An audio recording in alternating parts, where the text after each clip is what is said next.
జగన్పై రాయి దాడి కేసులో ఉన్న ఎవరైతే నిందితులు ఉన్నారో అతనికి వాళ్ళ నుంచి కూడా కస్టడీ ఇవ్వబోతామన్నారు. ప్రస్తుతం వాళ్ళ తల్లిదండ్రులు మన దగ్గర ఉన్నారు, వాళ్ళతో మాట్లాడడం.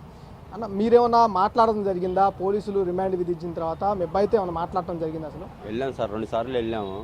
ఆ నైట్ తీసుకెళ్ళారు నాన్న, ఆ రోజు సోమవారం నైట్ తీసుకెళ్ళారు కదా 11 గంటల గొనగల గేటు అటు మొత్తం తిప్పారు నాన్న, చీకటి రోడ్లు అవన్నీ భయపెట్టించి ఇలా చెప్పమని ఒప్పించారు నాన్న అని ఏడుస్తున్నారు సార్. మమ్మల్ని పట్టుకొని లోపలికి వెళ్ళి అడిగితే ఎప్పుడు కలిసారు మీ అబ్బాయిని? ఎప్పుడు కలిసారు? మొన్న శనివారం కలిసాం, మొన్న సోమవారం నాడు కలిసాం సార్.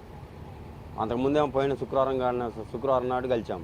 2 సార్లు కలిస్తే 2 సార్లు అదే ఎడుతున్నాడు పట్టుకొని. మేము అడగకముందే వాడు భయపెట్టి ఇచ్చేసారు, బాగా కొట్టేసి ఒప్పించారు. అలాగా ఇదంతా డ్రామా సార్, ఇదంతా కావాలని చేస్తున్నారు. అదే అప్పుడు అక్కడ జరిగింది కదా కోడికొత్తి కేసు, అదే అంతకన్నా ఎక్కువ చేస్తున్నారు డ్రామా. ఇది అది ఒకటైతే ఇది 2 ఇంతలు చేస్తున్నారు డ్రామా. ఇదంతా కావాలని వాళ్ళు ఏమీ లేదు దీంట్లో. ఎవరినో ఒకరిని ఇరికించాలి, ఏదో ఒకటి ఇలా చేయాలి అన్నదే కానీ దీంట్లో ఏమీ లేవు సార్. ఏం ప్రూఫ్లు కానీ ఎవిడెన్స్ కానీ ఏం లేవు. వాళ్ళని మాత్రం వదిలిపెట్టి పిల్లల్ని కూడా కనుక్కున్నాను. 5గురిని వదిలిపెట్టారు కదా, వాళ్ళని కూడా కనుక్కున్నాను. ఏంట్రా అంటే మమ్మల్ని లోపల కొట్టారు, భయపెట్టించారు అని వాళ్ళు అదే అంటున్నారు సార్. ఇది కావాలని చేస్తున్నారు సార్. ఇదంతా ఏమీ లేదు, పని బాట చేసుకున్న వాళ్ళని తీసుకెళ్ళి ఇది చేస్తున్నారు. ఇది అది జరిగిన కనుక్కున్నాం సార్. వదిలిపెట్టిన పిల్లల్ని కనుక్కున్నాము. నిన్న A2 కింద ఉన్న దుర్గారావుని కనుక్కున్నాం. అతను కూడా కొట్టారంట, కొట్టి ఒప్పియాలని ప్రయత్నం చేశారన్నా. నేను ఒప్పుకోలేదు, మనం చేయని దానికి మనం ఎందుకు ఒప్పుకోవాలి?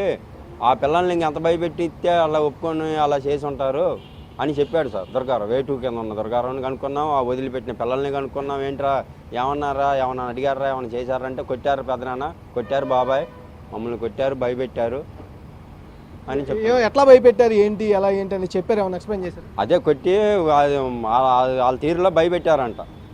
అది అలాగే చెప్పారు. ఆ పిల్లలు కూడా వదిలిపెట్టిన పిల్లల్ని కూడా కనుక్కుంటే వాళ్ళు అదే చెప్పారు. ఏమన్నా అడిగారమ్మా పిల్లల్ని, ఏమైనా మాట్లాడారు ఆ పిల్లలతో? అమ్మాయి నేను వెళ్ళలేదు సార్, మా వారే మాట్లాడారు. మీ కొడుకుతో మాట్లాడారా? ఏమన్నాడు మీ అబ్బాయి అసలు?